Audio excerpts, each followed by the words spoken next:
Hi, my name is Terry, and you're watching Terry Tells the Story. We are currently living through the largest unregulated psychological experiment in human history, and almost no one is talking about it.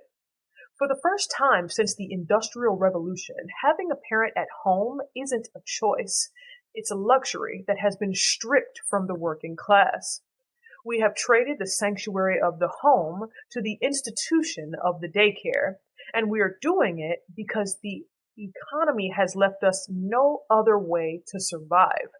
Because of an economy that demands two incomes just to keep the lights on, we are feeding our infants and toddlers to a massive machine before they even have the words to tell us who they are.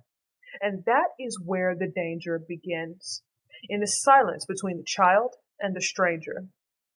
Imagine a 2-year-old has a specific need. They look at a child care worker and cry out, "Foo-foo, foo-foo." To that child, foo-foo is the purple giraffe that's missing an eye that they need to hold in order to feel safe enough to nap. They're saying in what they think is plain English, "I need my giraffe." But the worker, even if they are a saint, doesn't know the code. They don't have the shared history of the house. So they stand there with a blank, confused stare, offering a bottle and then a blanket, but they don't offer foo-foo. Eventually, that worker has to stop staring. They have to give up on the foo-foo mystery because the institution is overcrowded. There are 10, 15, 20 other children in that room, all screaming for their own version of foo-foo. The worker doesn't have the luxury of playing charades with your child all day. So eventually, they have to move on to the next diaper, the next conflict, the next checklist. Your child sits there, misunderstood and unheard, learning that their voice has no power and that the people in charge do not truly see them.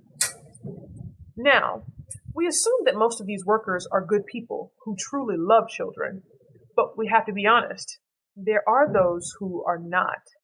There are those who are just there for a paycheck. There are those with short tempers who become physically violent whenever they're overwhelmed. And there are those who like children too much in all the wrong ways. But the terrifying part is this. Even if you're lucky enough to never place your child in the care of those people, you still cannot escape these other issues. You cannot escape the secret language barrier, the sense of abandonment, or the institutional overcrowding. We've always sent our kids to school, but we used to wait until they were 5. At 5, a child has a grasp of both time and a vocabulary. They can tell you if someone was mean to them. But we are doing this to 3-month-olds, toddlers who genuinely believe that the first time you walk out that door, you are never coming back. They don't know about 5 p.m. or the rent or the mortgage. They just know that their pack has abandoned them. Even when they realize you do come back, they often perceive the daycare as a punishment. I must have done something really bad for them to leave me here. You see the proof in the reunions. You ever see those TikToks where the parents pick up their kids after their first day of daycare? They don't just smile. They often crumble into pools of tears, sobbing with a visceral, gut-wrenching grief. That is the release of 8 hours of suppressed terror. Now, maybe I'm wrong, and I hope I am. I hope that children are far more resilient than we think. But we have no way of knowing because this is a massive, unregulated experiment, not performed in a lab, but in our actual lives.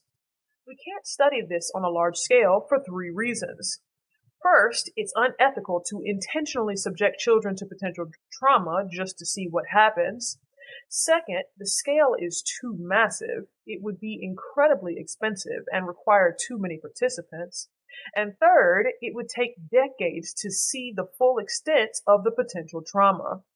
We are gambling with our children as lab rats in a study that won't be published for 20 years. And if I'm right, we are in very, very big trouble. Because in 20 years, these children who were raised by distracted, overcrowded machines instead of a present parent will be the ones running the world. By the time we see the results, we'll already be living in the aftermath. An entire generation of aggressive, maladapted, antisocial monsters. So, the Spanish I'm going to be teaching you today is el riesgo. El riesgo. And what that means is the risk. If you like this video or you learned something new, drop a like down below. If you have a specific topic that you'd like to see me cover, drop me a comment. And if you'd like to support this work that I do, there'll be a link to the Cash App in the description box below. We'll see you next time.